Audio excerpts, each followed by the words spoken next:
Hello everyone, this is Alicia. Thanks for joining me for this video.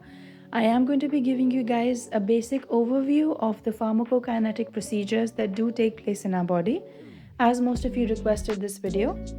This is a very vast topic, as you guys know. A lot of questions based on the pharmacokinetics topics, as well as the different processes that take place in the pharmacokinetic fields, and calculation based questions, graphical questions can come in your evaluating exam or your MCQ from this topic.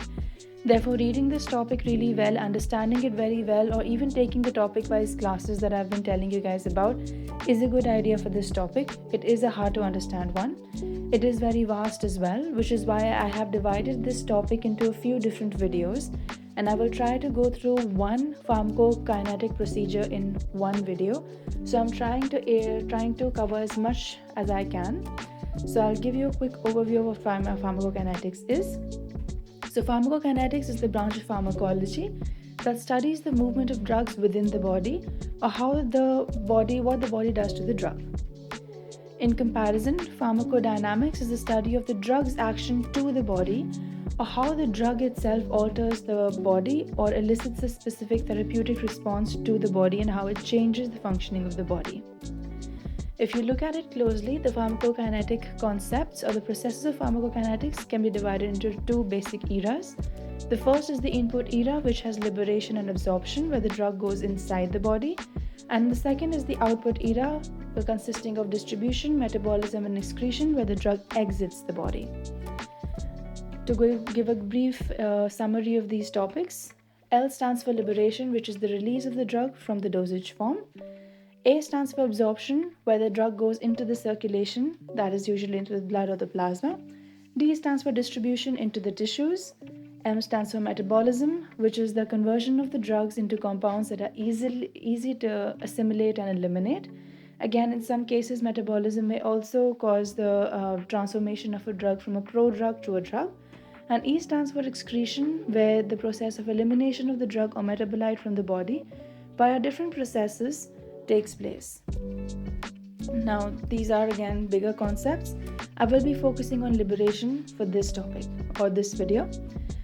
Liberation usually describes the way of the drug release from the administered form. Now, the drug has to open up and release so that the drug can be absorbed into the body.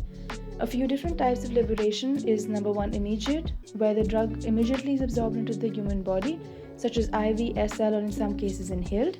The second is delayed, which may take minutes to hours, which is usually the regular oral tablets. And number three is the extended one, which means there is a release over longer periods to avoid multiple dosing, to avoid pill burden on the patient, as well as increase adherence to the patient, such as CR, XL, SR, and these can be capsules or tablets. So these are the three usual types of liberation you'll see.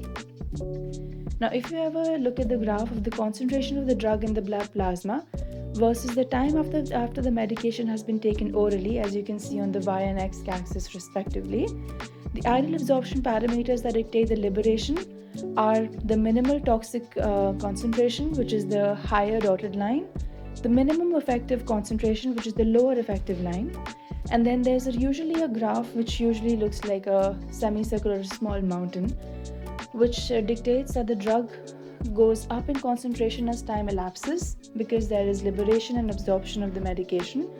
It does reach a crest, and after that it starts slowing down, which means that the concentration of the drug with time starts slowing down because of metabolism and excretion usually.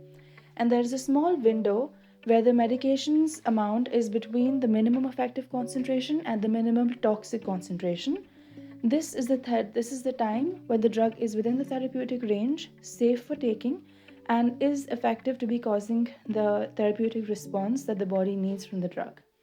The terms that are used here, that is minimal toxic concentration, minimum effective concentration, therapeutic range, these are all terms that we need to be very knowledgeable about, because questions from these topics can come, like I said, in evaluating as well as MCQ exams.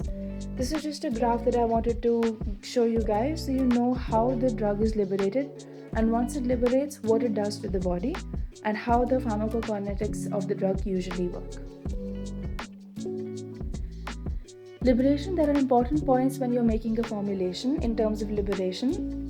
The form should make the drug available at the absorption site for the right duration, the right quantity, as well as at the time when it is needed. It also depends upon the type of delivery systems used, such as CR or XL, the needed drug concentration, the frequency of dosing, the route of administration. Of course, it will be higher if it is IV or SL, and the drug clearance, which is the drug characteristic on its own. In order to tweak these, or in order to make them more suitable for human consumption, to reduce pill burden, to increase convenience, there are a few things that we as humans can do in order to formulate medications so that we can liberate it in the way that we desire most at absorption sites, which increase the absorption of these medications. And differing from formulation to formulation, it may be absorbed at different rates, and therefore we can influence the pharmacokinetics of those medications. So achieving different release rates is usually helped by coatings or by excipients. For example, enteric-coated tablets, they bypass the gastric release, which we all usually know is in case of aspirin, to reduce any sort of gastric side effects. Dispersible aspirin is another example, which has excipients in it that interacts with water and releases carbon dioxide. So when you put this dispersible tablet into water, carbon dioxide is released and we see effervescence.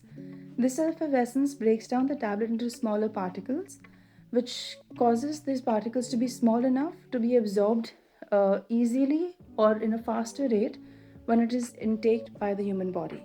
Therefore, putting some effervescent excipients into the aspirin tablets helps to increase the absorption rate because the liberation is easier to be done in such tablets. Therefore, coating and excipients are good ways to tweak liberation. Different formulations and drugs are released from different dosage forms at different times and sites. We know this, and we can regulate it again by excipients. Excipients, just to let you guys know, are the additional substances that are put into a tablet or a capsule other than the medical ingredient itself, just to make it more marketable, more presentable, maybe even palatable in some cases.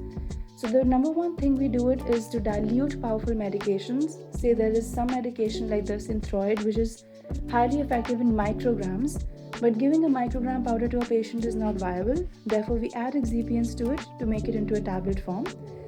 This also increases the absorbability, like we had discussed, by adding carbon dioxide producing excipients. It makes tablets effervescent and increase the absorbability of certain medications. It also helps to control the release of medications by making XL and CR forms. I hope that this quick question is going to help you revise this topic that we discussed today. Again, this was an overview, and the most important points in the liberation phase of pharmacokinetics was discussed. Today's question is, which of the following are processes not involved in the liberation of a drug? Disintegration, disaggregation, dissolution, or deassimilation? So just make sure that you read the question very carefully before you answer it, and these are the 4 options for you. Let me know in the comment section below what you think the answer is. I also wanted to quickly let you guys know that my 3rd mini mock test series is available now.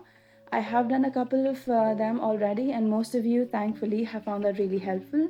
And some of you have been good enough to give me a good feedback as well. Do definitely let me know if you guys want to get into this, because it does really help you revise quickly. It covers questions from all the topics of the PEBC evaluating exam, and it also helps you to identify your weaker spots. You can prepare, you still have time to prepare. Reach out to me with any of your questions, either by a DM or by emailing me. Some of you have done that, and that's great. You guys are going in the right direction. I just also wanted to let you know that I've only covered liberation right now because it is a very big topic to cover. So I will be covering other topics of pharmacokinetics in the following videos.